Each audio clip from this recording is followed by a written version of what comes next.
voici notre cow-boy du Wyoming. Il a fini deuxième hier soir et vise la première place. Vous voulez voir le ralenti? C'est du très grand art. Ça va être chaud. Allez, Big Jake, montre-nous ce que tu sais faire.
Je suis l'homme le plus chanceux qui soit. Je ne vis pas dans le passé. Enfin, j'essaie. Mais de temps en temps, je m'autorise à remonter le temps. Je lève les yeux et je me plonge dans mes pensées pendant une trentaine de secondes. Je me projette là-haut en un clin d'œil.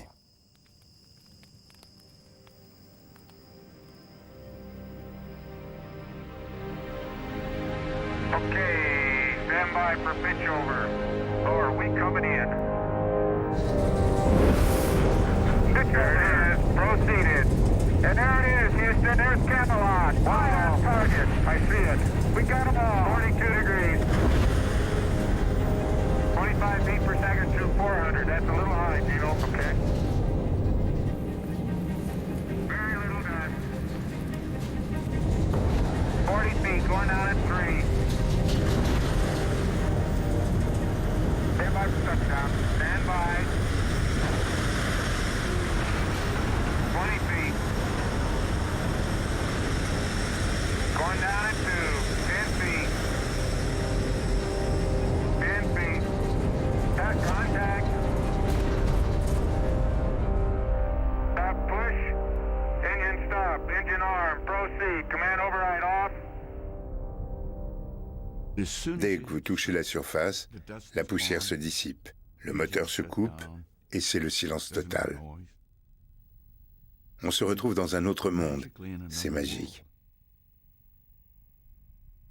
Ça a été le moment le plus paisible de toute ma vie. Un silence absolu. Absolutely incredible.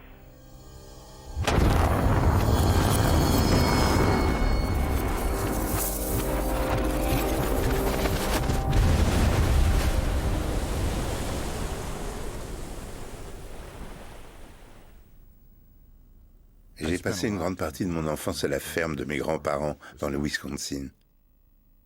Ni électricité, ni tracteur, rien que des chevaux.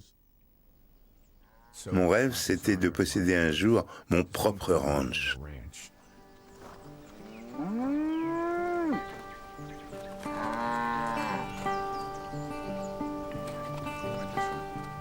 C'est dans ce cadre que je peux être vraiment moi.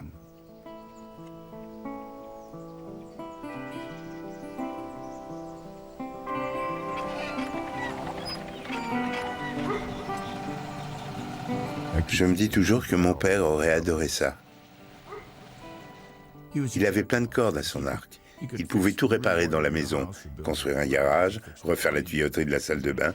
C'est avec lui que j'ai appris à faire tout ça. Il disait toujours, que tu sois en classe, sur un terrain de sport ou n'importe où ailleurs, fais toujours de ton mieux. Et un jour, je te le promets, tu te surprendras toi-même. C'est comme descendre du lemme. Si je tombe, je me casse une patte.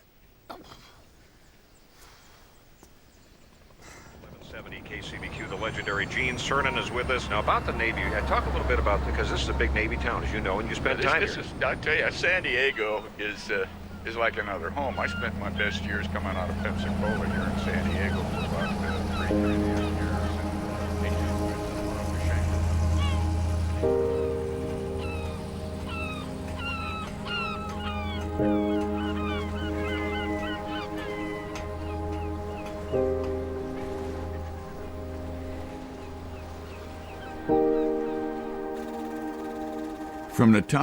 Entre 22 et 27 ans, ça a été toute ma vie. J'étais basé à San Diego en tant que pilote de porte-avions.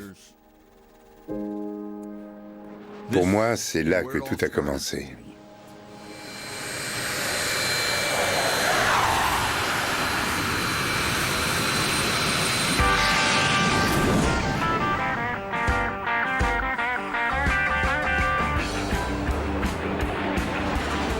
À cet âge de la vie, quand on a entre 20 et 25 ans, on se sent invincible. Rien de mal ne peut vous arriver.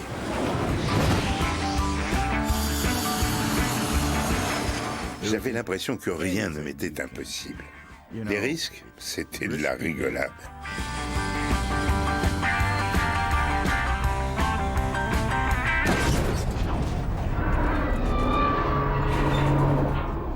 Mais dans l'aéronaval, le risque est présent en permanence. La marge d'erreur est minuscule. Un moment d'inattention et vous êtes mort.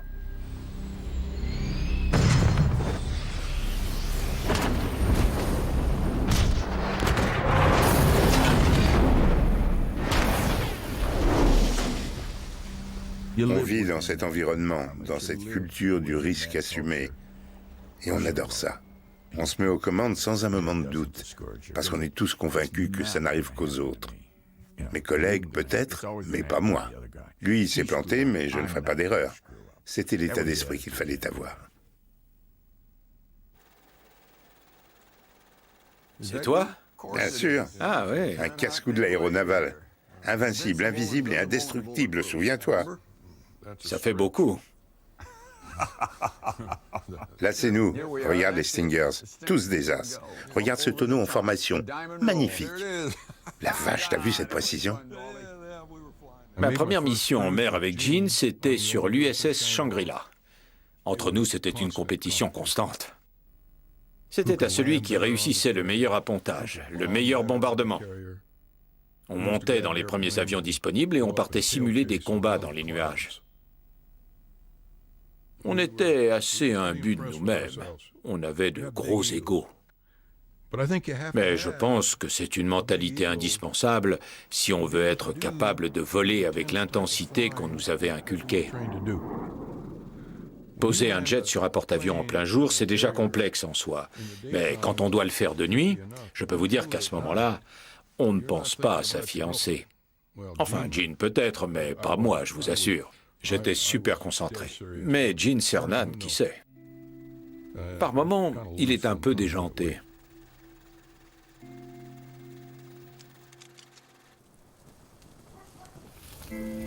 C'est ce que j'appelle une flambée. Tu te rappelles quand on faisait partie de l'escadrille 113? On volait tout le temps ensemble. Mais est-ce qu'on était en compétition? J'étais bien meilleur en ailier gauche que toi en ailier droit. Tu rêves. En tout cas, j'étais plus fort que toi pour les bombardements. Tu loupais tout le temps ta cible. Pourquoi avais-tu tant de mal pour les bombardements? Tu étais en charge de la formation à l'armement, pourtant. Regarde là-haut, elle est à 380 000 km. C'est fastoche comme cible. Ma zone d'alunissage faisait 80 km de diamètre. Tu étais moyen avec les bombes. Un point, c'est tout. Tu n'étais pas mauvais pour l'appontage, mais je sais que la nuit, ça te faisait un peu peur. Tu dis n'importe quoi. Merci bien, bonjour la soirée.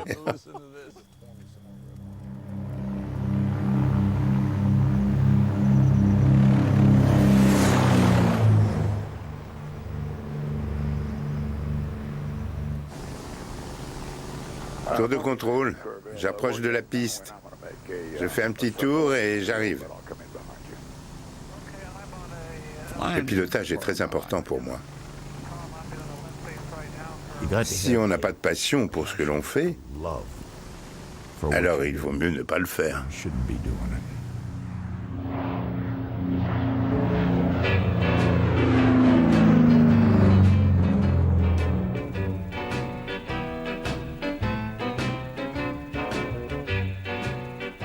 J'étais hôtesse de l'air pour Continental Airlines et je vivais à Los Angeles. Un jour, nous nous sommes croisés à l'aéroport. Je ne m'en souviens pas, mais il m'a dit que je lui avais souri et qu'il m'avait trouvé formidable. Quand il m'a raconté ça, je me suis dit, il ne sait pas que dans mon travail, je dois sourire à tout le monde. La première fois qu'il est venu chez moi, il conduisait une Chevrolet 1956, il me semble, avec un pot d'échappement très bruyant. Je me suis dit, mon Dieu, c'est un amateur de hot rods.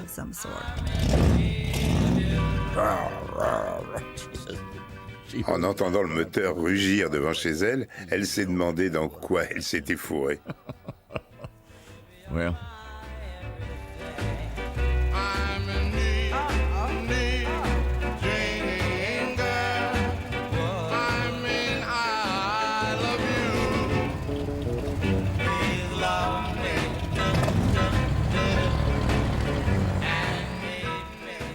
Nous étions très amoureux. Il était l'homme dont j'avais toujours rêvé.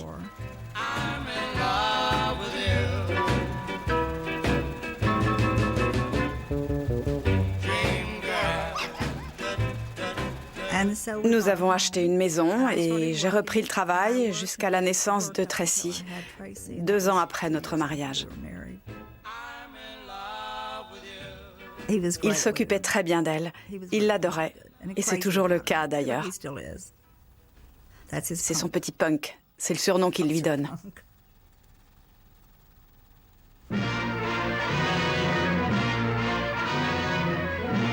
Man had his first great success in space when the Russians pushed a man across the threshold. He was Yuri Gagarin, the astronaut the Russians lionized as the first to orbit the Earth. It was the propaganda coup of the year. After the Russian flight, U.S. plans were accelerated. Commander Alan B. Shepard was sent into suborbital flight. Unlike the Russian venture, this took place in the white-hot glare of worldwide publicity. C'était une période où l'Amérique avait désespérément besoin d'un héros. C'est Alan qui a endossé ce rôle. Les 7 astronautes du programme Mercury ont été les pionniers de l'aventure spatiale américaine. Personne ne se doutait de ce que l'avenir nous réservait, et surtout pas moi. Many years ago, the great British explorer George Mallory, who was to die on Mount Everest, was asked why did he want to climb it. He said because it is there. Well, space is there, and we're going to climb it. And the moon and the planets are there, and new hopes for knowledge and peace are there.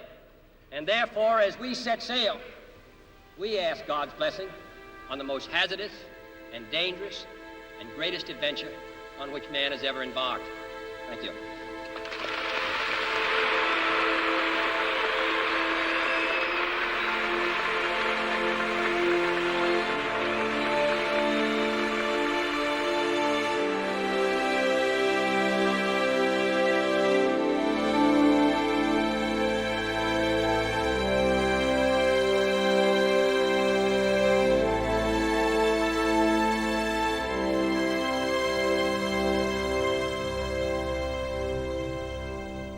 J'ai eu deux réactions.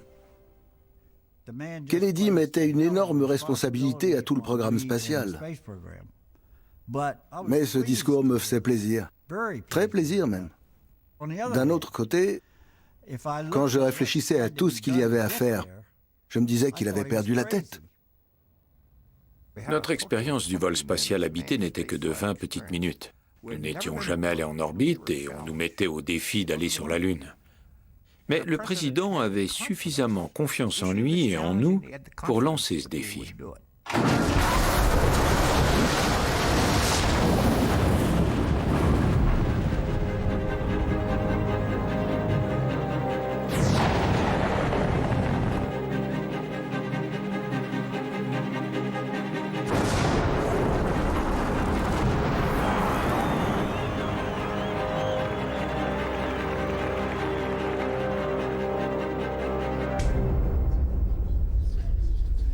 Je me souviens à quel point il était fasciné par cette aventure. Je lui ai demandé s'il aimerait en faire partie et il m'a répondu « Oui, j'adorerais ». J'adorerais le faire. Donnez-moi ma chance. Mais le temps que j'ai les qualifications requises et que je réponde à toutes les conditions, il ne restera plus rien à faire. Toutes les premières auront été réussies. En conclusion, il ne faut jamais baisser les bras. On ne sait jamais ce que l'avenir nous réserve. Un jour, on m'a appelé pour me dire que la NASA cherchait de nouveaux astronautes. Est-ce que je voulais poser ma candidature? Bien sûr que oui. On m'a convoqué à Houston en me disant de n'en parler à personne. En descendant de l'avion, j'ai sauté dans un taxi qui m'a amené au centre-ville et j'ai pris une chambre dans un hôtel sous un faux nom. J'avais l'impression d'être en plein milieu d'un film d'espionnage. Et sur qui je tombe au bar de l'hôtel? Sur les meilleurs pilotes d'essai du pays. On leur avait dit à tous de prendre le même pseudonyme, Max Peck. Nous avons passé plusieurs jours à remplir des montagnes de paperasse. On m'a posé des questions auxquelles je n'avais aucune réponse. Ensuite, nous sommes partis à San Antonio pour une visite médicale. De toute ma vie, jamais je n'avais subi de tels examens. On nous a enfoncé des choses dans chaque cavité du corps. On nous a rempli les oreilles d'eau froide avant de nous faire tourner dans tous les sens. Je ne savais plus où j'étais. Ensuite, on nous a enfermés dans une boîte infernale pour observer nos réactions face à l'imprévu. Toutes les commandes étaient inversées, le rouge était vert et vice-versa. La gauche était à droite. Ils faisaient tout leur possible pour nous embrouiller. Et à la fin des épreuves, on nous a simplement renvoyés chez nous en nous disant qu'on nous appellerait. Le téléphone a sonné et c'était mon futur patron, Tex Layton. Il m'a dit « Gino, on a un poste pour toi à Houston, si tu es toujours intéressé. » C'est à ce moment-là que toute ma vie a basculé. J'ai été sélectionné pour le programme spatial.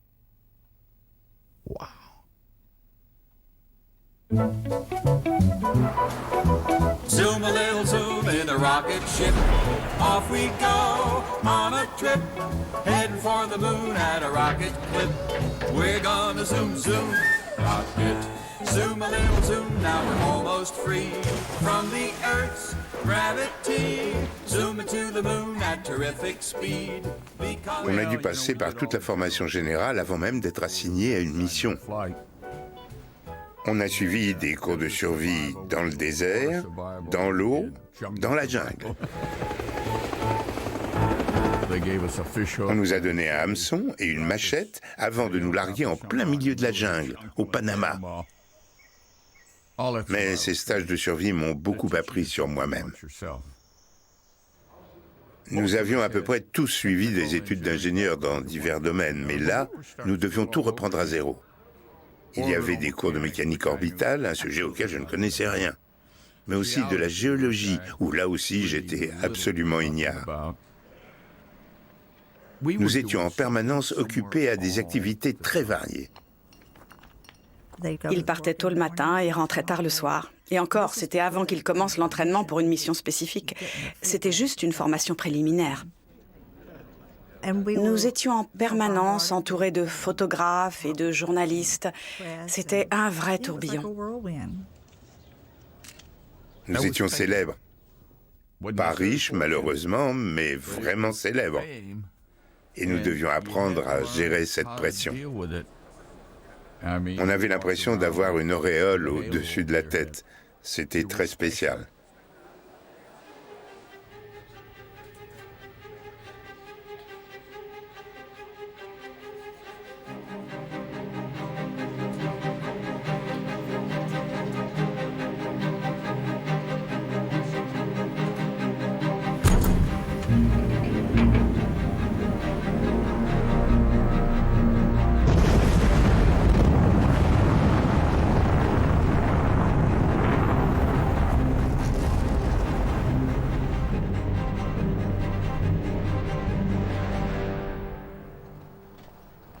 Un jour, on est venu me voir en toute discrétion pour me dire que j'avais rendez-vous pour un essayage de combinaison. De combinaison spatiale. Comme ça, d'un seul coup. Je ne connaissais aucun détail, mais je savais ce que ça voulait dire. À l'automne 1965, l'équipage de Gemini 9 est annoncé. Charlie Bassett serait le pilote et Elliot C. le commandant. Tom Stafford et moi formions l'équipage de réserve. Charlie et moi suivions le même programme. On volait ensemble, on allait aux mêmes endroits, on s'entraînait ensemble, bref, on faisait en même temps toutes les choses en relation avec la mission. On est devenus très proches.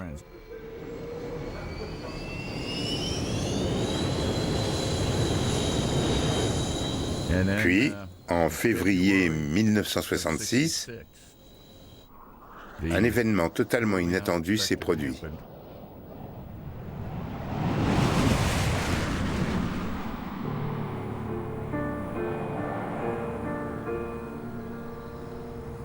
I heard this big crash, and then a few seconds later, this big explosion. A big black cloud mushroomed up, and parts from the airplane just flew everywhere. No chance to do anything for the two men? No, none at all. Minutes after the crash, the Gemini 9 backup crew of Eugene Cernan and Thomas Stafford came in safely from Houston in a similar jet. And tonight, NASA announces they now become the prime crew for the Gemini 9 flight.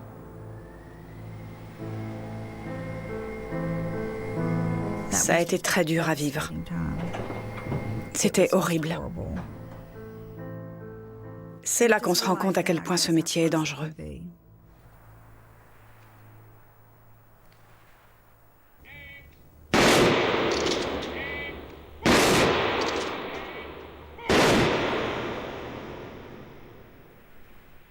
Sur le moment, nous étions tous dévastés. Mais nous avions une tâche à accomplir, prendre le relais et réussir la mission. Nous n'avions que peu de temps pour le faire. J'avais une grande expérience du programme Gemini, contrairement à Gene qui n'en avait aucune. J'ai dû l'aider à assimiler les procédures et les techniques de son rôle de pilote.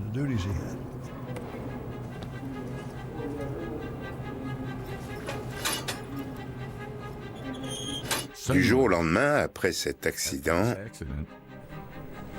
je me suis retrouvé en route pour ma première mission spatiale. This is Gemini Launch Control. T-minus 10, 9, 8, 7, 6, 5, 4, 3, 2, 1, 0.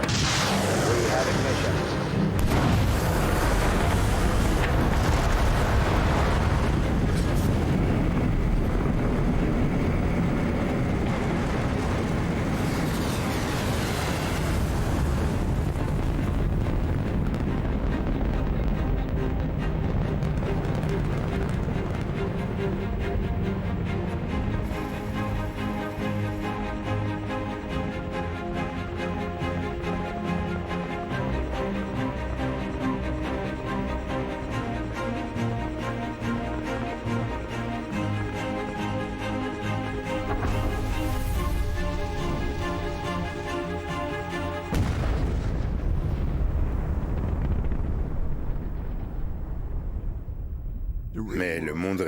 recèle beaucoup de surprises. Et Gemini nous en réservait un certain nombre.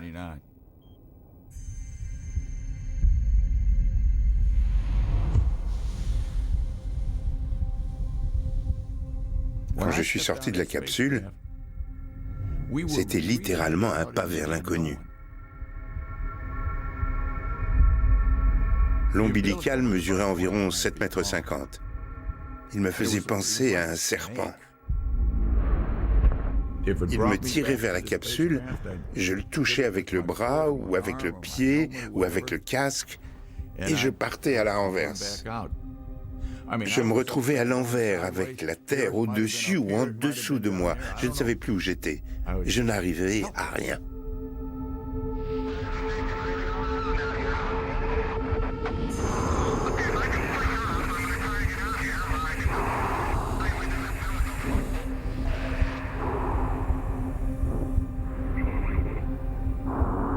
J'essayais de reprendre le contrôle de la situation, mais sans résultat.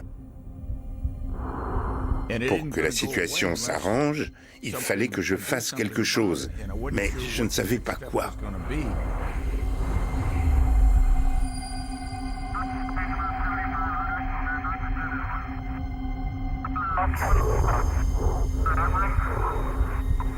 Une fois derrière la capsule, l'ombilical n'était plus un problème.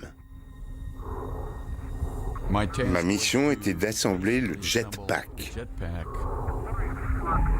Je devais enclencher des soupapes d'oxygène et de carburant, et à chaque fois, j'étais projeté loin de la capsule.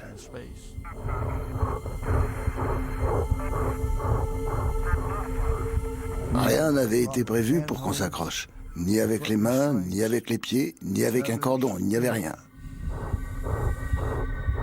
Je faisais de très gros efforts. Mon cœur battait à 160 ou 170. Je m'en rendais compte et Houston aussi. Les médecins s'arrachaient les cheveux dans la salle de contrôle. C'était la première fois qu'ils se retrouvaient face à une situation de ce genre.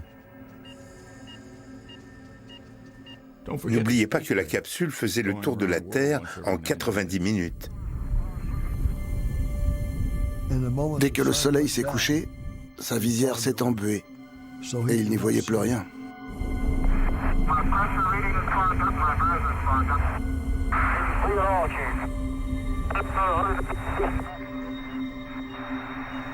C'était très stressant à vivre depuis le centre de contrôle.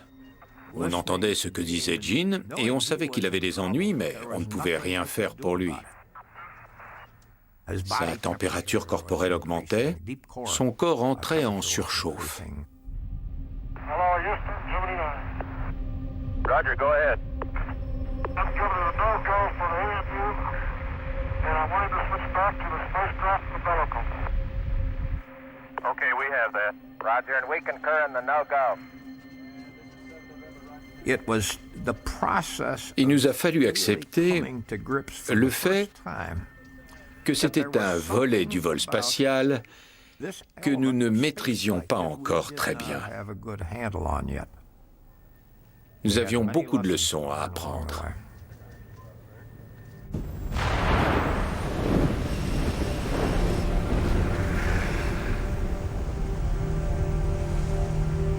J'étais vraiment très déçu. J'avais une mission à remplir. Et j'avais échoué.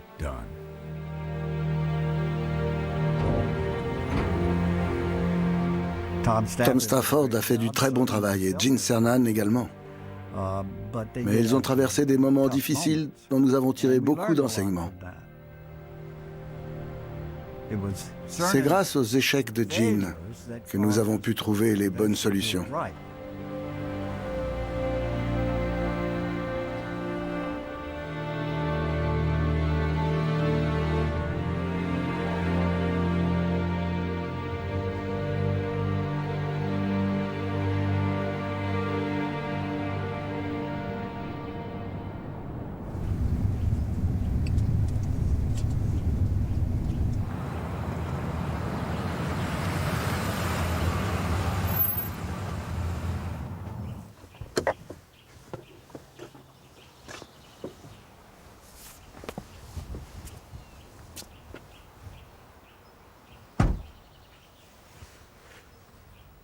On s'est installé dans cette maison quand Tracy avait 9 mois,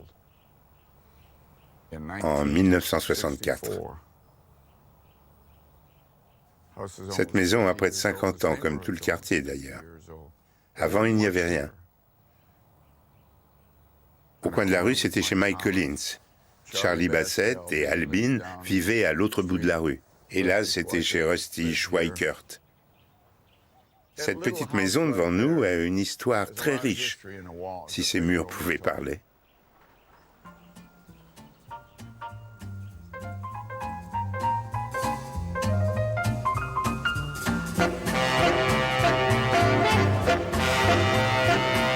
Here we are again, happy as can be.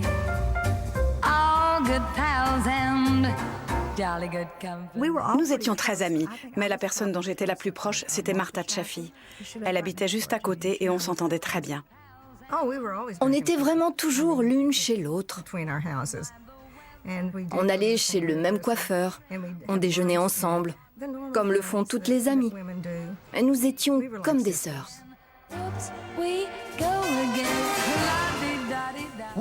Nous étions très proches et, bien entendu, on voulait tous être le premier à poser le pied sur la Lune.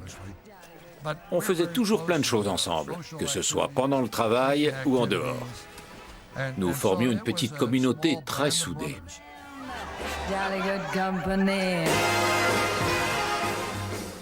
On allait régulièrement prendre un verre ensemble.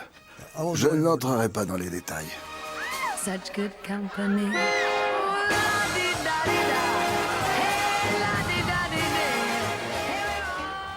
Ils savaient se tenir, bien entendu.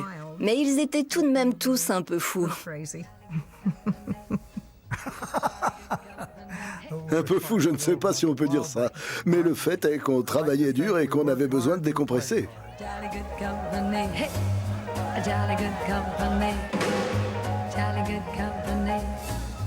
Jolly good company. Hey, a jolly good company.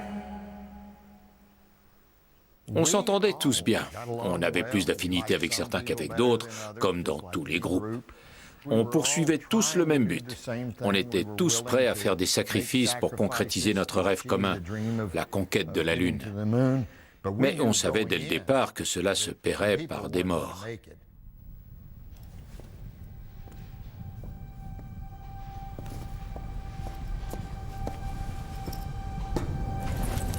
We do everything we possibly can to make sure that it is as safe as we can possibly make it. But one of these days, there are going to be some mistakes made, either in the system's design or we on the ground, which result in an accident and maybe a fatal one.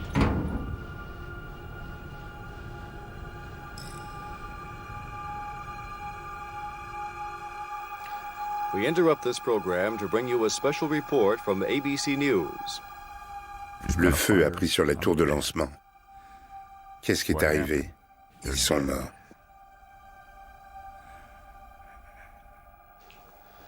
Top space agency officials are flying to Cape Kennedy tonight to begin the official investigation into what caused the flash fire that killed the nation's first 3 Apollo astronauts earlier tonight. Lieutenant Colonel Gus Grissom, 42, Lieutenant Colonel Ed White, 36, and Lieutenant Commander Roger Chaffee, 31, all died in moments, helplessly trapped inside their spacecraft.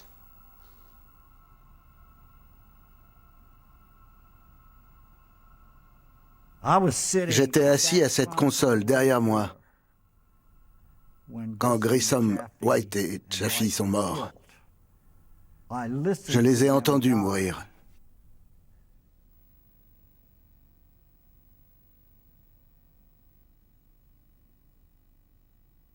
Ce soir-là, le 27 janvier 1967, un vendredi, j'étais en train de préparer des hot dogs pour les enfants. Quelqu'un m'a prévenu qu'il y avait eu un accident.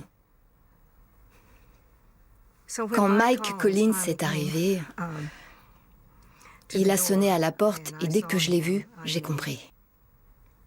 J'ai su tout de suite. Je lui ai dit, je sais, Mike. Mais tu dois me le dire. Il m'a tout raconté. J'ai emmené les enfants. Pardon. J'ai emmené les enfants dans la chambre, mais essayé de dire à des enfants de 8 et 5 ans que leur père ne rentrera plus.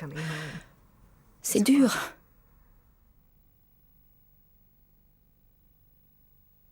Je suis rentré chez moi. Je me suis garé dans mon allée, toujours en combinaison de vol. Il y avait plein de voitures dans la rue. Un cordon de sécurité avait été mis en place. J'ai traversé la pelouse pour me rendre chez Martha. J'avais peur. Peur de ce moment.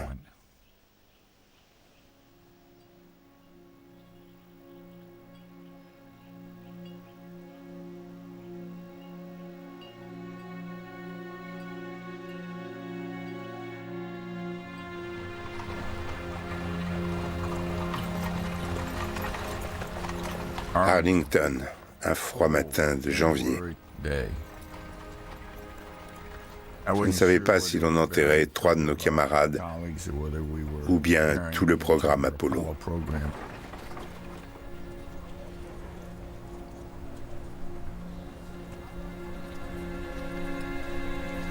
Comme nous étions très proches des Chaffee, on m'a demandé de rester aux côtés de Martha. C'est ce que j'ai fait. J'étais assis à côté d'elle au cimetière. Je ne sais pas du tout comment elle a réussi à rester aussi calme.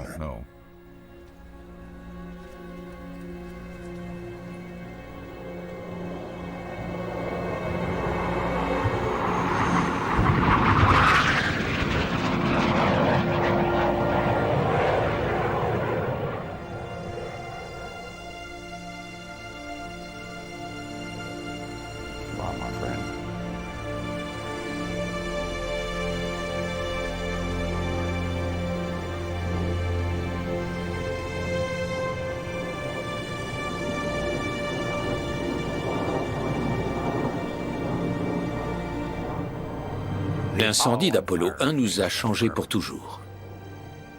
Nous ne l'avons jamais oublié. Dans notre domaine, le vol spatial, le risque, est le prix du progrès.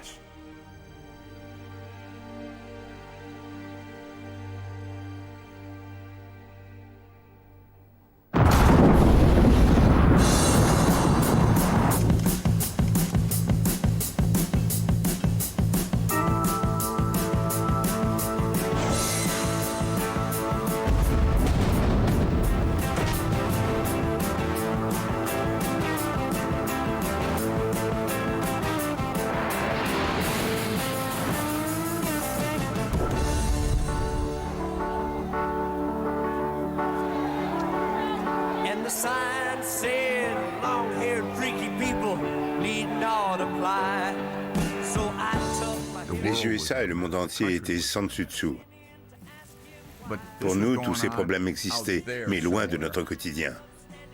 Nous vivions peut-être dans une sorte de cocon isolé du reste du monde.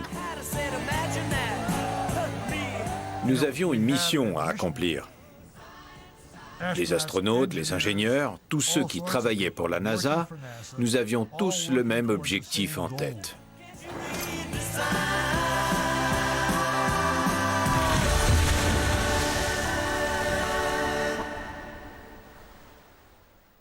Je travaillais vraiment d'arrache-pied.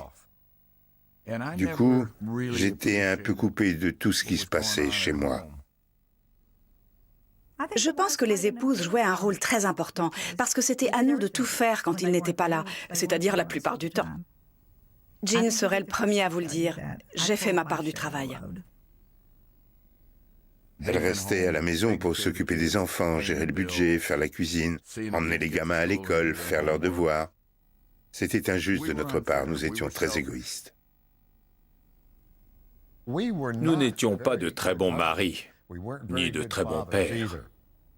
Il est parfois impossible de trouver le bon équilibre entre le travail et la famille. Pour nous, la NASA était à ce niveau et la famille était tout en bas. Et si on ne faisait pas ça, on ne restait pas un astronaute très longtemps. C'est aussi simple que ça. Ce qui nous intéressait, ce n'était pas l'équilibre familial, c'était le travail.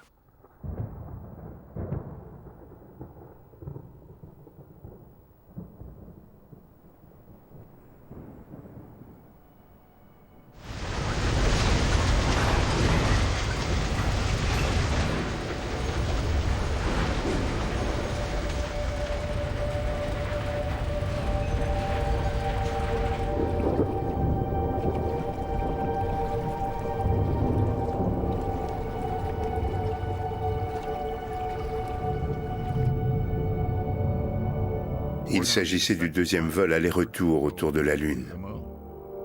Tom Stafford, John Young et moi-même. La fusée était la gigantesque Saturn V. C'était une mission capitale. You're sitting on the top of 2,740 tons of equivalent TNT. Do you know fear or apprehension? I didn't before you told me it was that much TNT.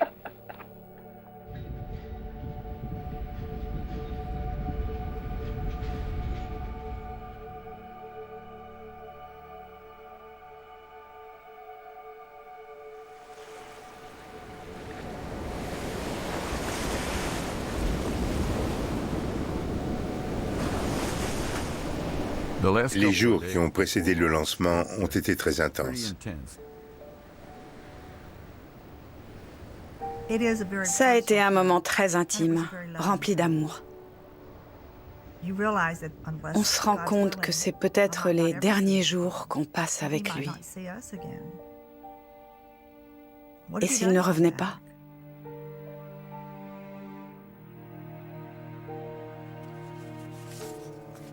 La veille du départ, j'ai écrit une lettre à Tracy au cas où.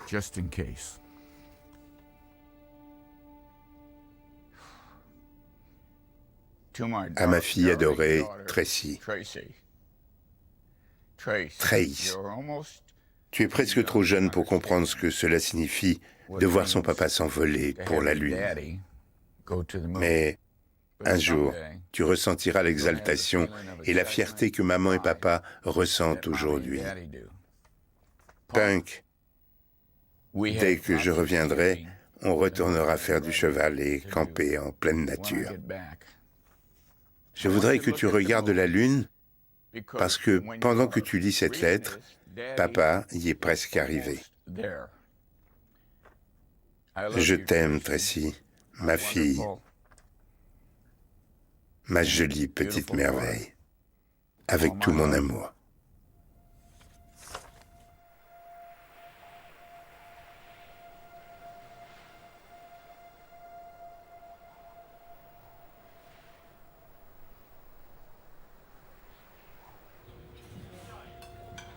On ne dort pas très bien cette nuit-là. On se lève assez tôt, on va prendre un petit déjeuner normal.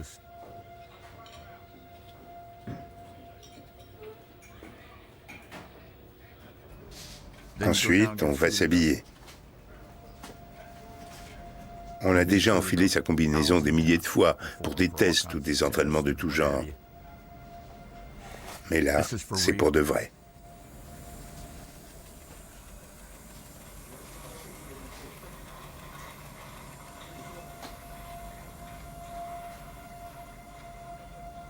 Pour moi, le pire, c'est l'attente.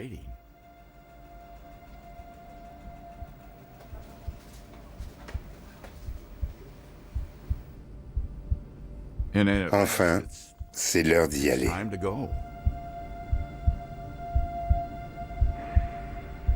À ce moment-là, le niveau d'adrénaline atteint des sommets. On entend sa propre respiration dans la combinaison.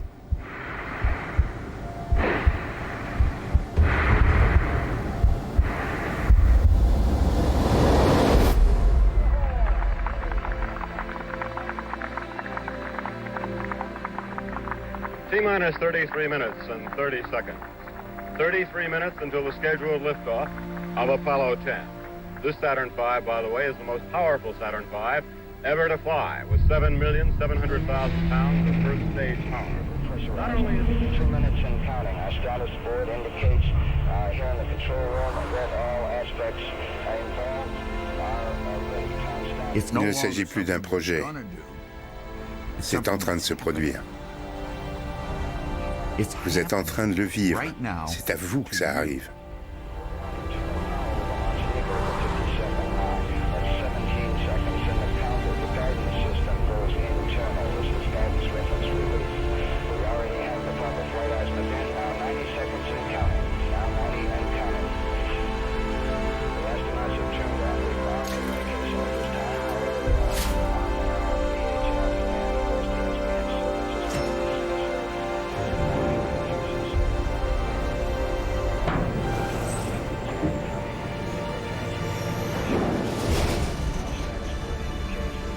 Tout devient plus intense.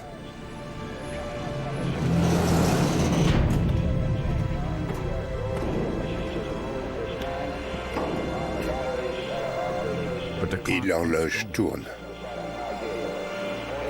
All systems are performing satisfactorily. All the last-minute countdown checks are proceeding okay. C'est pour de vrai. La fusée va s'allumer et on va partir pour la Lune.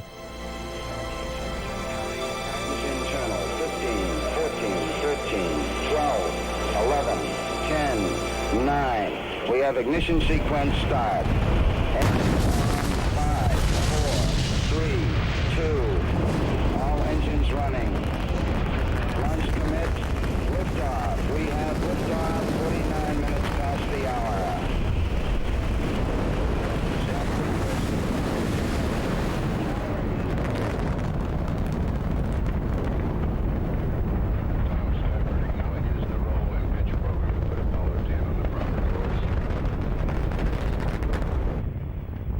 Go for staging, Ken.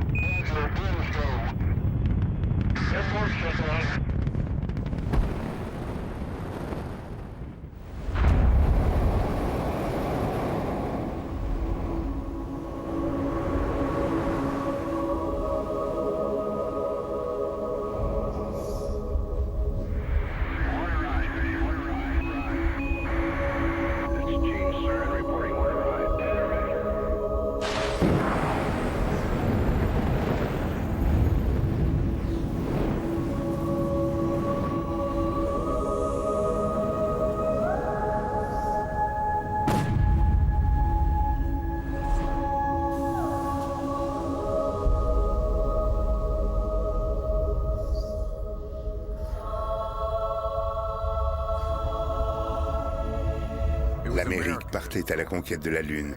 Mais en fait, c'était toute l'humanité du XXe siècle qui était avec nous. Le monde entier se trouvait dans notre petite capsule.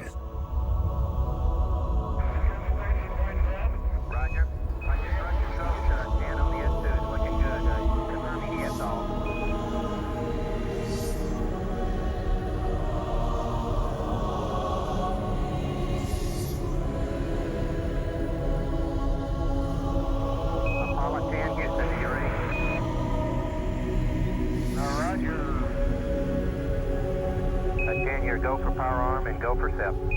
Roger. Wheels up. That world is incredible. I sure hope we can show it to you. I really do.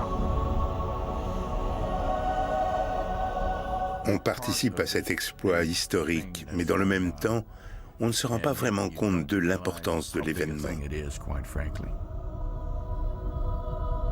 C'est une chose qui dépasse l'entendement.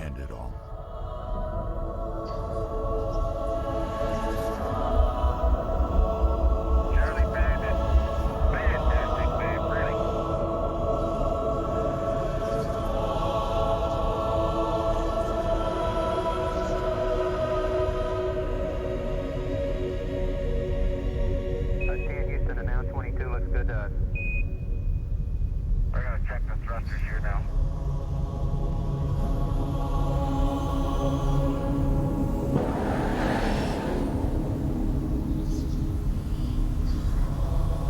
J'ai regardé par le hublot.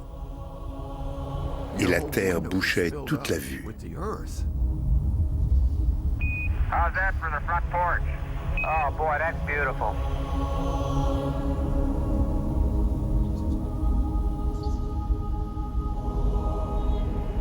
Again, it's looking real stable to us. We show you closing private. Charlie, we can't be more than about 5-10 feet away. Roger.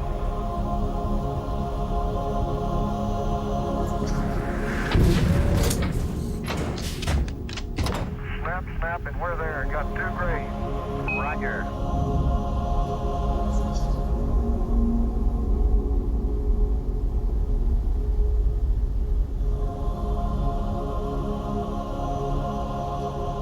On a capturé le module lunaire. Puis on est parti.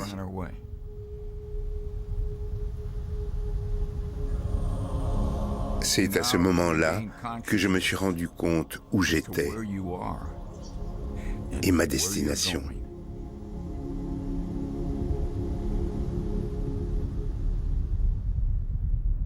ABC News presents The Flight of Apollo 10, brought to you by Tang, the energy breakfast drink for astronauts in outer space. Good morning or good evening, depending on where you are in the country. From ABC Space Headquarters in New York, I'm Frank. Une fois la première mission passée, on se sent plus en confiance. On se dit qu'on l'a déjà vécu une fois et qu'on supportera mieux la pression cette fois-ci parce qu'on sait à quoi s'attendre. La maison déborde de monde, la presse campe sur le trottoir. C'est éprouvant, croyez-moi. Très, très éprouvant. C'est très dur jusqu'au retour. Apollo 10 is reported to be maneuvering to burn attitude at this time. Its distance from the moon is 681 nautical miles. Apollo 10, Houston, 2 minutes to LOS. Everybody here says Godspeed. Okay, and we'll see you right on the other side in orbit. On n'a aperçu la Lune qu'une fois arrivée. Et même une fois tout près, on n'a pu en voir qu'un mince croissant, rien de plus. Et ensuite, le Soleil a disparu. La Lune se trouve entre le Soleil et vous. Elle bloque toute la lumière. On se retrouve immergé dans son obscurité. Et d'un seul coup, la lumière s'allume. Et la Lune apparaît. Roger, Houston, Apollo 10, you can tell the world that we have arrived. Quand on ressort, on est encore illuminé par le Soleil. On contourne l'horizon de la Lune et la Terre apparaît. La Terre se lève. Charlie, it might sound corny, but the view is really out of this world.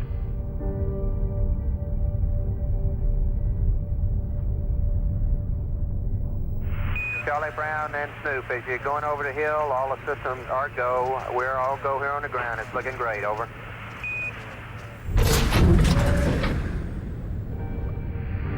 Roger, 76-22-55. We'll be calling you. We is going. We is down among them, Charlie. Roger, I hear you weaving your way up the freeway. Can you give me a post-burn report, over? Yeah, as soon as I get my breath.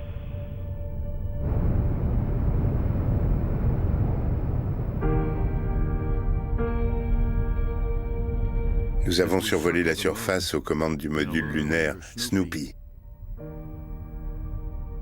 Mais nous savions que nous étions sous la menace de beaucoup de problèmes inconnus. Nous avions pour objectif de les identifier et de les résoudre pour faciliter la tâche de l'équipage d'Apollo 11. L'un des problèmes que nous avons pu identifier avait trait aux pilotes.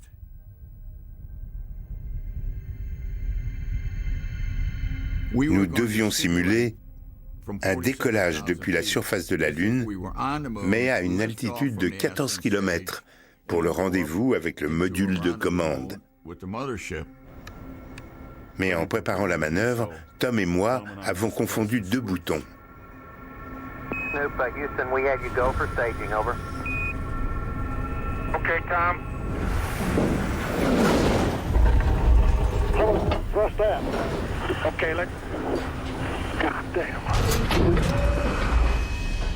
Son of a bitch. We're in trouble. J'ai vu l'horizon lunaire passer devant mon hublot 8 fois en 15 petites secondes. Snoop, Houston, we show you close to Gamelon. Le module tournait sur lui-même à une vitesse folle. Ça a mis toute la salle de contrôle en alerte, pendant que Gene nous rapportait tout ce qui était en train de se passer de son côté. Tom a réussi à arrêter la rotation, mais je ne sais pas du tout comment il a fait. Yeah, okay, something went wild there on that staging. And we're all set. We didn't lock it. We're going ahead to the auto maneuver.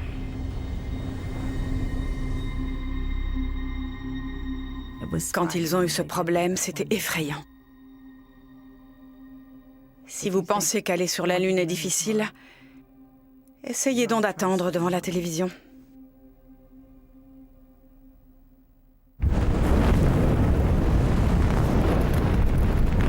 Le retour sur Terre d'Apollo 10 a été très agité. La capsule tournait dans tous les sens.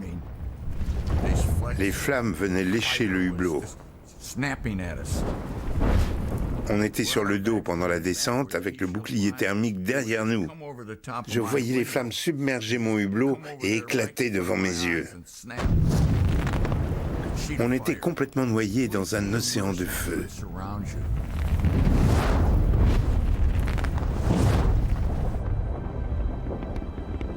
Je sais ce qu'on ressent quand on est dans une comète, dans une étoile filante.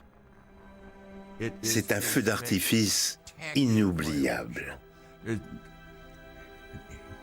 Si seulement on avait été le 4 juillet.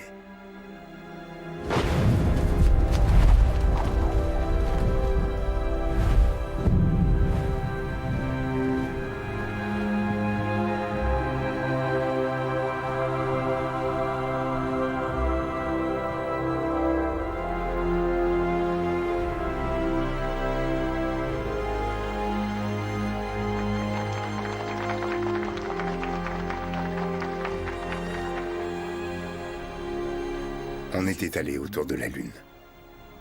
Je vous laisse imaginer ce qu'on a ressenti en revenant sur Terre. En retrouvant non seulement notre planète, mais aussi tous nos proches. La réaction de tous ces gens que nous connaissions depuis toujours était incroyable. On voyait qu'ils l'avaient vécu aussi intensément que nous. Une immense fierté. De la fierté et rien d'autre. J'étais très fier que Gene ait pu réaliser un pareil exploit. Et j'étais aussi fier de mon pays.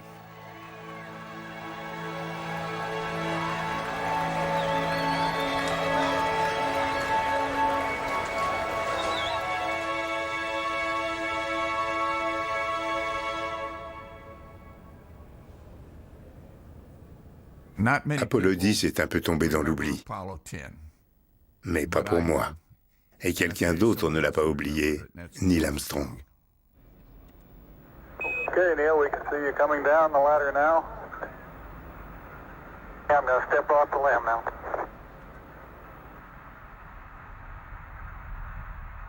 That's one small step for man, one giant leap for mankind.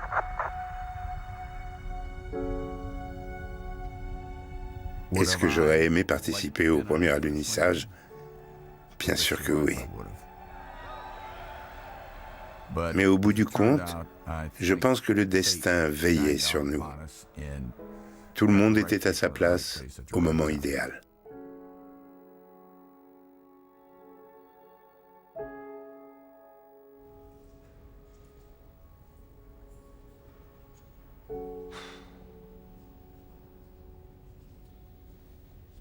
How does one adequately express his feelings about a special friend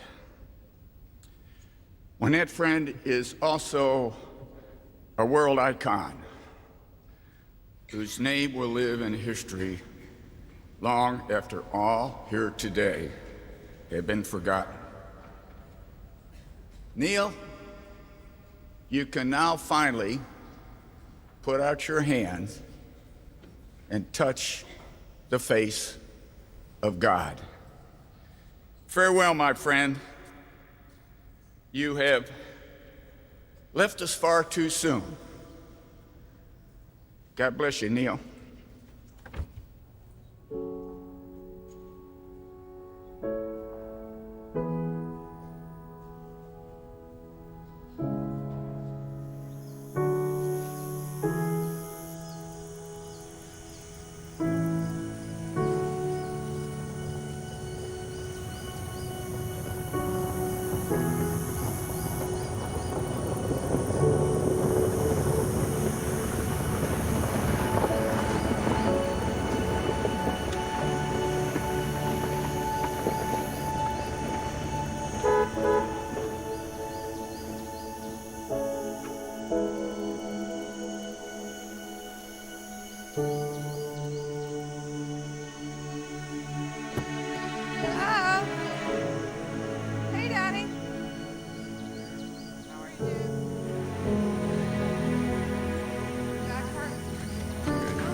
Tu te rappelles à mon retour d'Apollo 10, quand j'ai essayé de t'épater?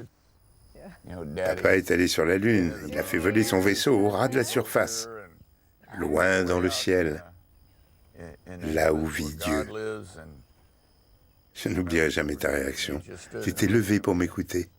Je t'ai ramené sur Terre. Oh que oui, je me suis tu, parce que je n'avais plus rien à dire. Toi, tu m'as regardé et tu m'as dit, « Papa, maintenant que tu es rentré de la Lune, quand est-ce que tu vas m'emmener camper ?» C'est vrai, on y allait souvent. Comme promis. C'est vrai.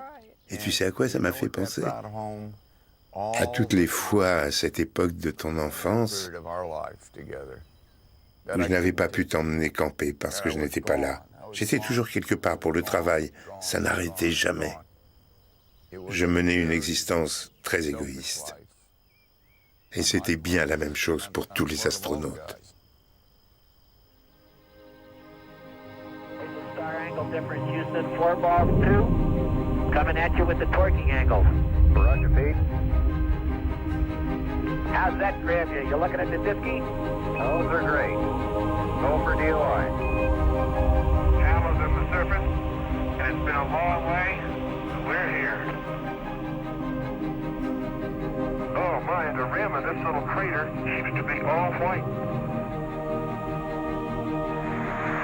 Oh, this is going to be some kind of different ride.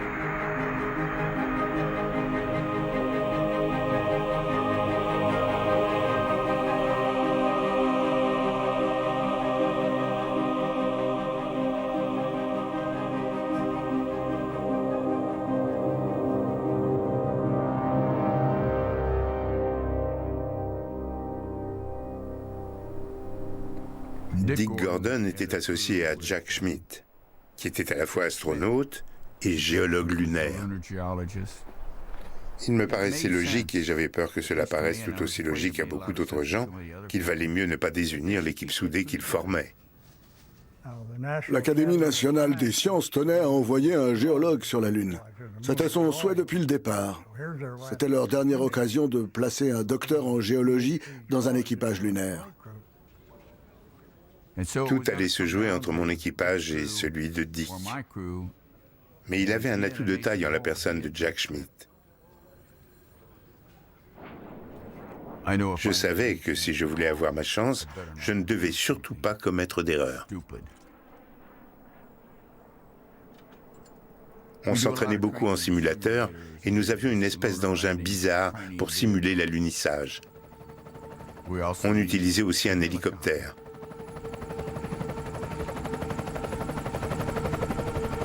Un jour, j'étais au-dessus d'une rivière et j'ai décidé de voler au ras de la surface.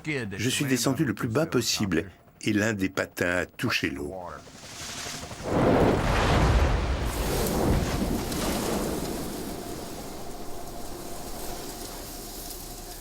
C'est le casque que je portais ce jour-là dans l'hélicoptère. Quand je l'ai détaché, il est remonté à la surface. Il a trouvé son équilibre et il s'est mis à flotter dans cette position. Parce que tout ce qui dépassait de la surface de l'eau a été carbonisé. Quand j'ai appris ça, je me suis dit qu'il s'était planté en beauté. Pour moi, il ne pouvait s'en prendre qu'à lui-même.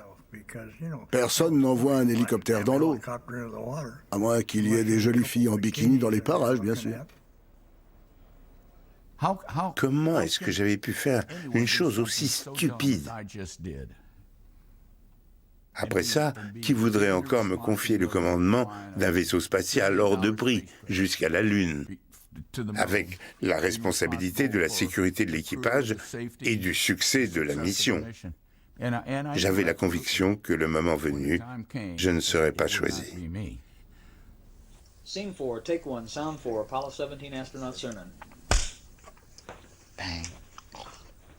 Eugene Cernan, Harrison Schmitt, and Ronald Evans have been named for the final Apollo flight, Apollo 17. Schmitt is a first among flying astronauts. He's primarily a geologist rather than a pilot. La sélection finale de l'équipage d'Apollo 17 s'est faite en accord avec Dick Slayton, qui dirigeait le bureau des astronautes à l'époque. Je n'avais jamais été très content du processus de sélection, parce que je trouvais qu'il dépendait trop du bon vouloir de Slayton. On a ôté Jack de mon équipe pour l'assigner à l'équipage principal d'Apollo 17. J'ai trouvé cette décision très injuste. Je l'ai dit clairement, vous ne pouvez pas me séparer de Jack Schmitt pour le donner à quelqu'un d'autre. Dick a parfaitement le droit de m'en vouloir parce que c'est moi qui ai décroché la mission et pas lui. Il me le dit encore régulièrement. Tu m'as volé mon vol. Ce que j'admets.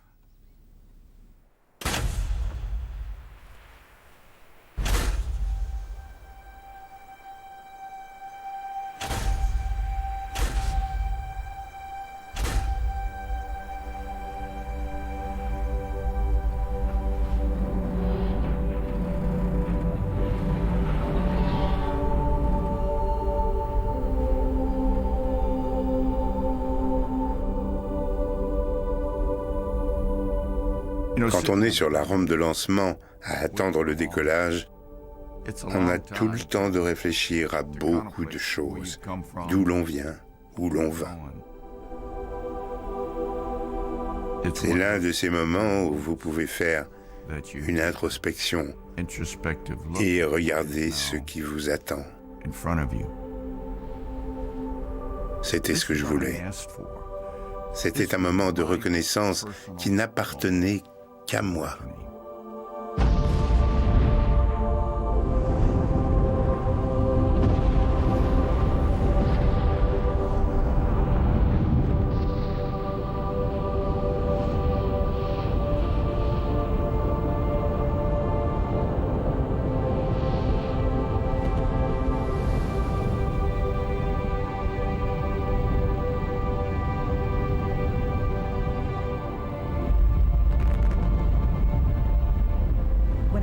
Quand la fusée a décollé, ça a été un moment que je n'oublierai jamais.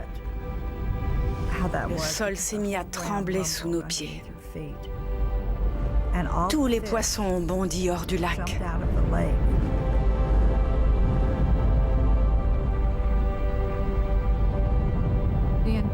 Tout le ciel s'est illuminé.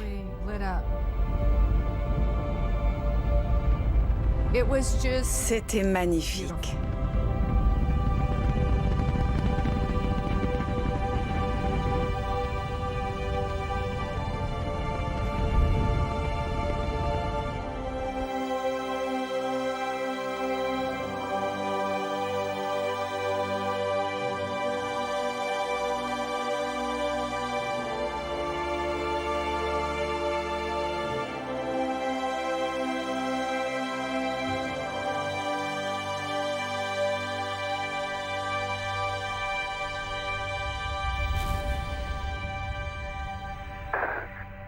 my golly. Unbelievable. Unbelievable, but is it bright in the sun? Ça a été le plus beau moment de toute ma vie. Je m'étais prouvé que j'étais capable d'aller jusque-là.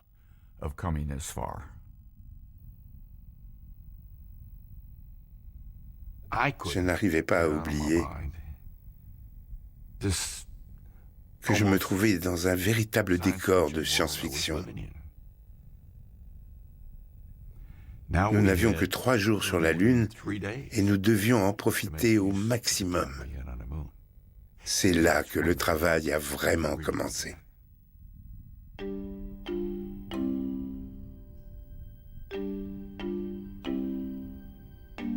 Nous avons installé des expériences, des capteurs sismiques, des appareils de toutes sortes. Ensuite, nous avons déchargé le rover. Nous devions l'utiliser pour faciliter nos déplacements et explorer toute la vallée. Nous n'aurions jamais pu le faire à pied. Il n'allait pas très vite, mais avec la pesanteur 6 fois plus faible que sur Terre, ça suffisait. Okay, and Gene, you might get now shove it. That's too much. Wait a minute. Notre but principal, c'était d'établir l'historique de cette vallée. Oh, hey! Wait a minute. What? There is orange soil. Well, don't move it till I see it. It's all over. Orange! Don't move it till I see it. I've stirred it up with my feet. How can there be orange soil on the moon? Look at it! I'll be a son of a... That's the volcanic mix. Let's think about this thing logically. You know, they're up against a constraint anyway, so they got to leave at a certain time regardless of what we got. I'm willing to give up all the light mantle stuff and stay up in the crate. That's the priority right up there, huh? There it is. Yeah. Look at that. Can I change your oil? Thank you, Dino. It looks much better. Une fois sur place, même si la Lune est bien plus petite que la Terre, quand on n'est que 2 hommes dans ce désert, on ressent une sacrée solitude.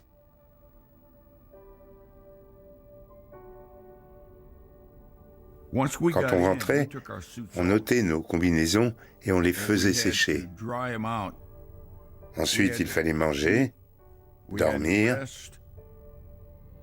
Avant d'essayer de m'endormir, je me souviens que je soulevais le store du hublot pour regarder la Terre. Peut-être pour vérifier qu'elle était encore là.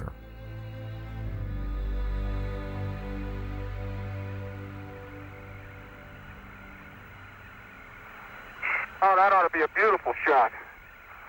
I can see what my settings are.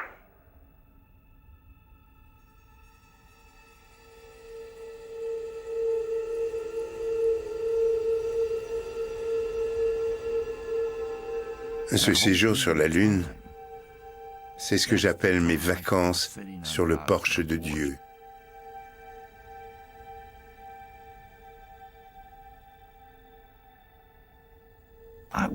J'étais sur la Lune avec la chance de voir et de faire des choses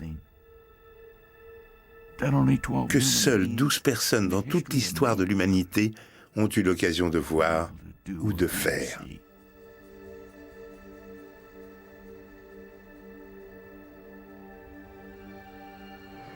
Tracy, did he promise to bring you anything back?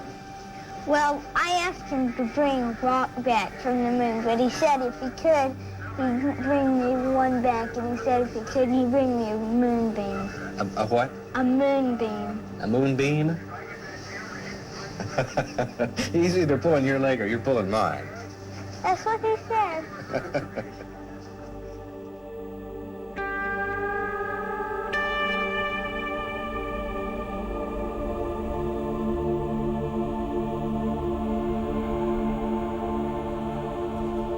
J'ai garé le rover à 1 kilomètre du LEM pour que les caméras puissent filmer notre décollage. Je ne sais pas ce qui m'a pris, mais j'ai tracé les initiales de Tracy sur la surface de la Lune. TDC. Et un jour, je ne sais pas quand, j'aimerais vraiment croire que quelqu'un retournera là-bas et retrouvera ses initiales.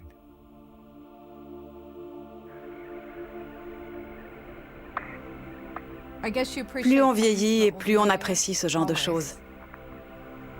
On les comprend mieux et elles prennent tout leur sens. Plus j'avance en âge et plus ce geste prend de l'importance à mes yeux.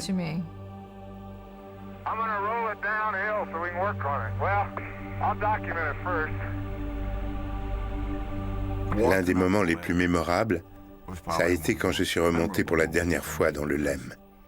J'ai regardé mes traces de pas et je me suis dit que je ne reviendrai jamais. Que faisions-nous là? Dans quel but? Je me suis retourné et j'ai vu la Terre. C'était la réalité, c'était chez moi. J'avais envie de faire un arrêt sur image, de figer le temps. J'avais envie de tendre le bras, d'attraper la Terre, de la ranger dans ma poche et de la ramener avec moi pour la montrer à tout le monde. Regardez, voilà à quoi elle ressemble vue de loin.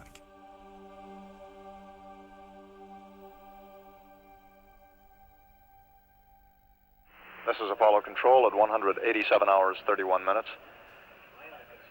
Now approaching 30 minutes until time for lunar liftoff. The countdown toward liftoff going very smoothly. Control, Telemere, GNC, Econ, Surgeon, Enco. J'étais le directeur de vol à cette console lorsque Gene Cernan a décollé de la Lune. Roger, we're go for liftoff here, Capcom. Lorsque ce moment est arrivé, nous avons tous célébré le triomphe de nos efforts. Mais nous avons aussi perdu de très bons amis. L'ambiance était joyeuse, mais aussi assez mélancolique, car nous repensions à tout ce que nous avions réalisé. Nous espérions tous qu'un jour, quelque part, nous pourrions reprendre ce travail là où nous étions en train de l'arrêter. 3, 2, 1, ignition. Right away, Houston.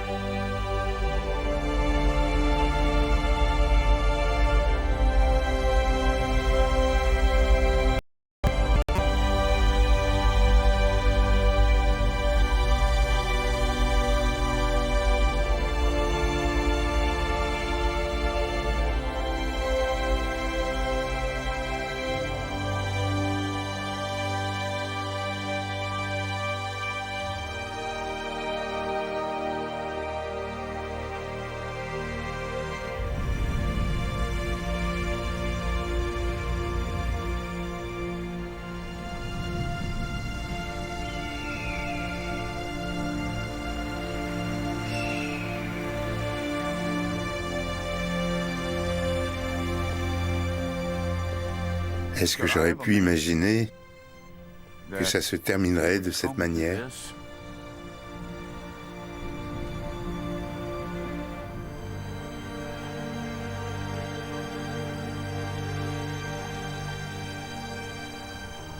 Ce n'est pas le souvenir que je veux en garder. C'est trop décevant. Je regrette presque d'être venu.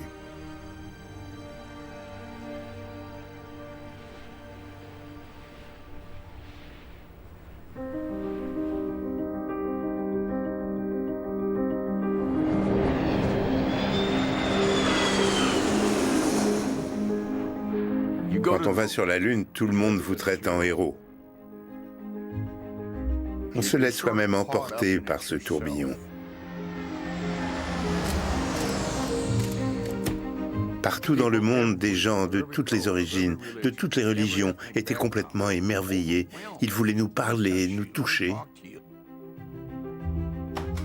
Ce rythme de folie a duré 4 ou 5 ans. Ma vie s'est retrouvée totalement bouleversée.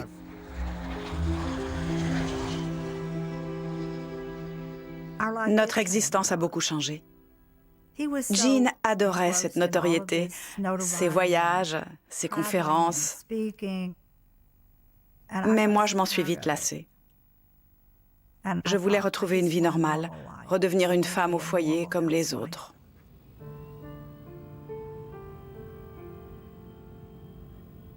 Un jour, Gene et moi étions à bord d'un jet privé.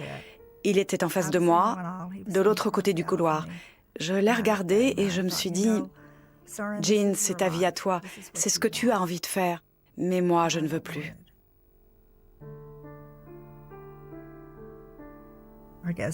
Et quelques années plus tard, nous nous sommes séparés pour partir chacun de notre côté.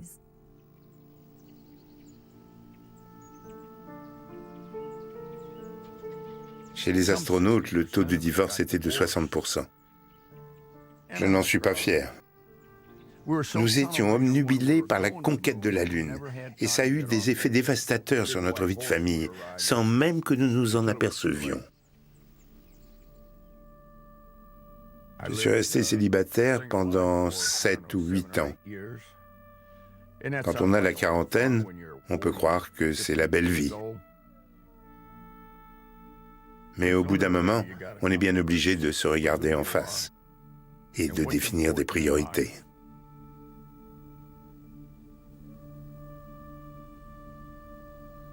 J'avais été invitée à un cocktail chez des amis. Et Gene était là, lui aussi. Je l'ai tout de suite remarqué parce qu'elle était la plus jolie femme de la soirée. Quand on m'a proposé de la raccompagner, j'ai sauté sur l'occasion. Mais après l'avoir ramenée, je n'étais pas sûr de la revoir un jour. Oui, c'est vrai. J'aimais beaucoup Gene. Je le trouvais beaucoup plus modeste que la plupart des autres astronautes. À l'époque, je ne me serais jamais douté qu'il avait un tel ego. Arrête. Comment ça, à l'époque? Je maintiens. J'en apprends beaucoup sur moi. Je rêve. Tu sais qu'on est mariés depuis bientôt 25 ans? 24. 5. J'en suis sûr.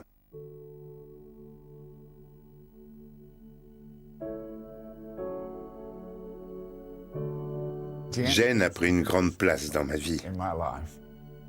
Notre relation m'a rendu une vie de famille et des petits-enfants. Allez, tenez-vous bien. Viens t'asseoir. Allez. Non, c'est parfait comme ça. On va prendre une photo. Mais oui, viens, assieds-toi. Recoiffe-toi. Tu veux t'asseoir sur mes genoux?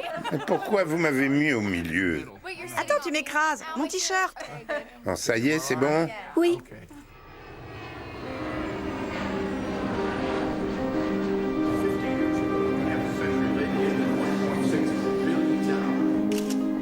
Je suis là pour quelque chose. Ensuite, je pars pour San Diego pour essayer un avion. Gene, mon Dieu, il a une énergie incroyable. Il ne s'arrête jamais. Il ne s'accorde pas une seconde pour souffler. Il a toujours 1 million d'idées qui se bousculent dans sa tête.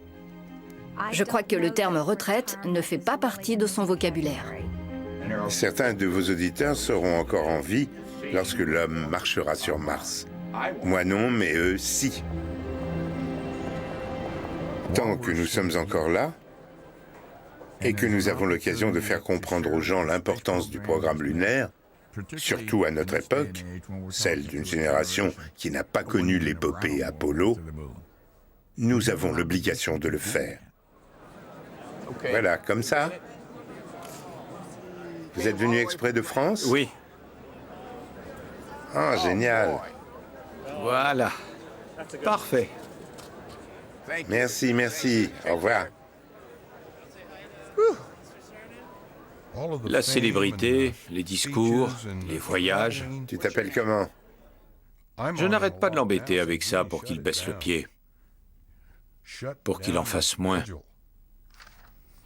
Voici octobre, là c'était septembre, et le mois d'août.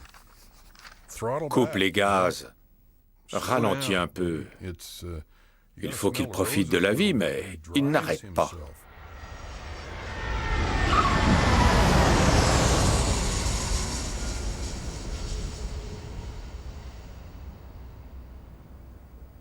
Mais ça a son mauvais côté. Quand je faisais partie du programme spatial, on était toujours à fond, 8 jours sur 7, et je n'avais pas le temps de m'intéresser à ma famille. On était tous pareils. Mais à en croire ce que me disent mes proches, mes petits-enfants, ma femme, je suis en train de reproduire la même erreur. Mais au fond de moi, il est possible que je commence enfin à me rendre compte que je dois penser aux autres. Je ne pense pas être égoïste, je suis très attentif aux autres, à tous ces gens qui veulent me rencontrer, à qui je dois bien ça, en quelque sorte. Mais il y a une limite. Désormais, j'essaie de faire passer ma famille avant le reste.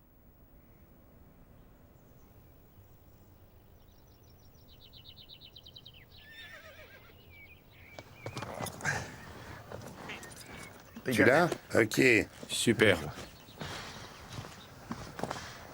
C'est fatigant pour des vieux comme nous. N'en parle pas.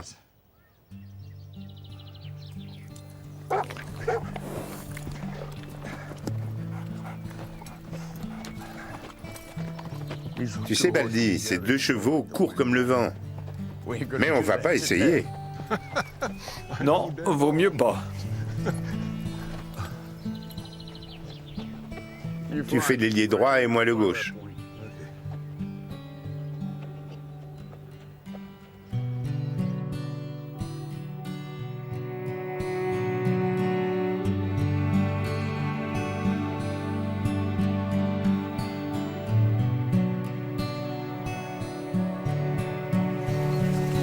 On va traverser et on reviendra par l'entrée.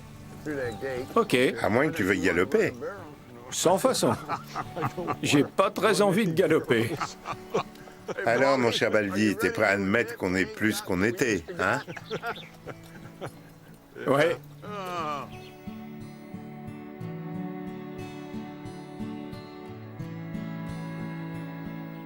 Doucement. Ne t'écrase pas. C'est bon. Si je peux passer la jambe. Voilà. On a survécu. Ah, zut. Baldi, je peux plus marcher. Moi non plus.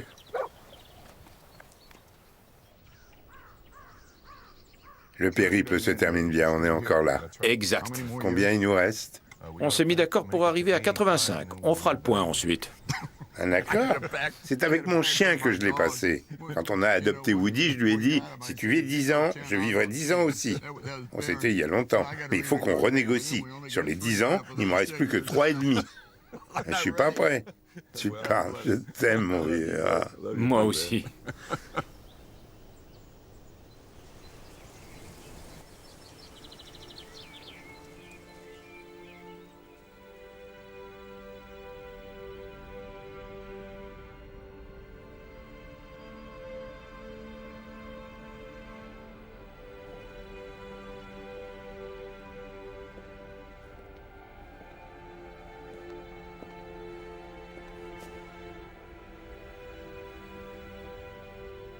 Revoir tout ça,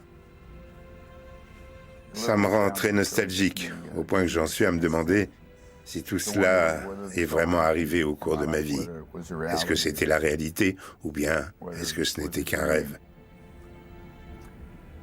Ce mannequin avec mon nom dessus, est-ce que c'est bien moi? Et je me demande aussi ce que les gens penseront de tout ça, pas dans 40 ans, mais disons dans 100 ans, ou qui sait, dans 1000 ans.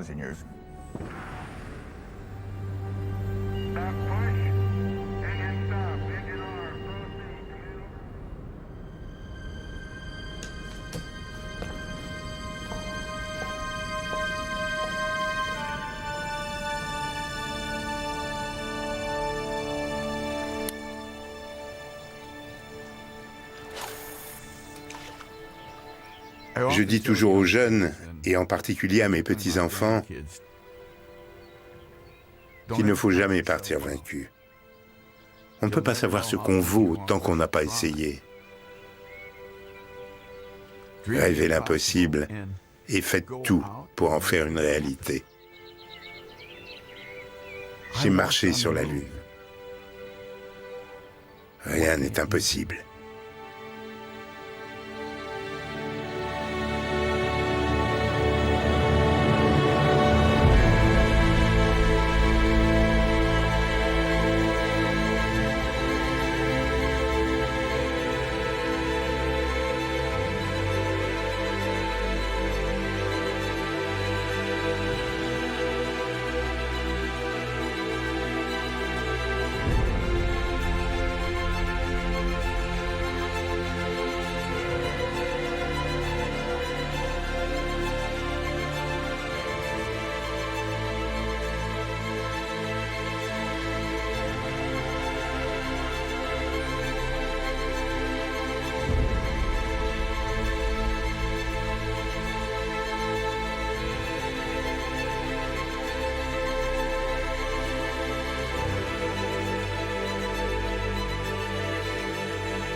And as we leave the moon and towards Littrell, we leave as we came, and God willing, as we shall return, with peace and hope for all mankind.